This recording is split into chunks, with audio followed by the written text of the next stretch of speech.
በዚች የመከራ ምድር ላይ ጨካኝ ሰዎች እንዳሉ እንኳን ሊያስረሱን የሚችሉና ከራሳቸው በላይ ለሰው የሚኖሩ አስገራሚና አስደናቂ ተግባራትን ሲፈጽሙ በካሜራ እይታ ውስጥ የገቡ ሰዎችን በዚህ ቪዲዮ ላይ ይዤላችሁ መጥቻለሁ። እነዚህ አዛውንቶች ፍቅር ዘላለማዊ እንደሆነ ለሁላችንም ማሳያ ናቸው።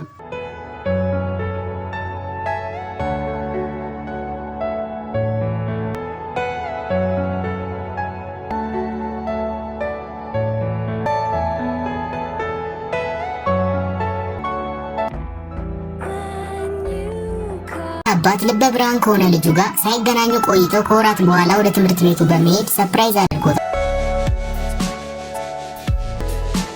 Hey Rossi.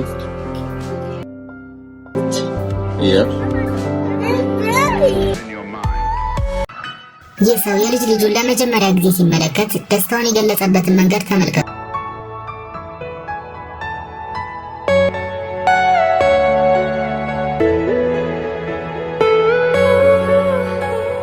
ሰው ባለቤቱ ከሞተችበት በኋላ ልጆቹ ብቻውን እንዳይሆን በሚል ውሻ ገዝተው ሰጥተውታል። በካሜራ ተቀርጾ እንደቀረውም ሁለቱ ምርጥ ጓደኛሞች የሆኑ ይመስላል።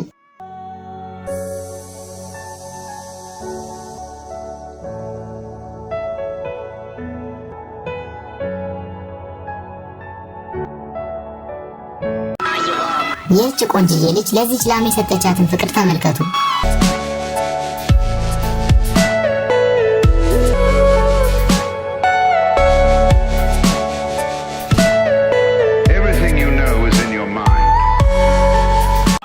ይህች ልጅ ታናሽ ወንድሟ መስማት የተሳነው ስለሆነ ለሱ ስትል የምልክት ቋንቋ በመማር ልክ በምትመለከቱት መንገድ በምልክት ቋንቋ ስታጫውተው ይታየናል።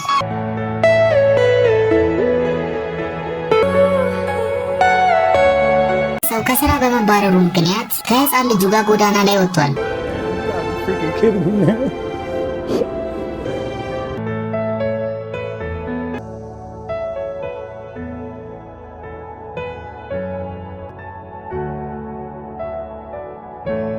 ሁሉም ሰው የሥራ ውጤት ነው። ጥሩ የሚሰራ ጥሩ ቦታ ላይ፣ እንዲሁም መጥፎ የሚሰራ መጥፎ ቦታ ላይ ይገኛል።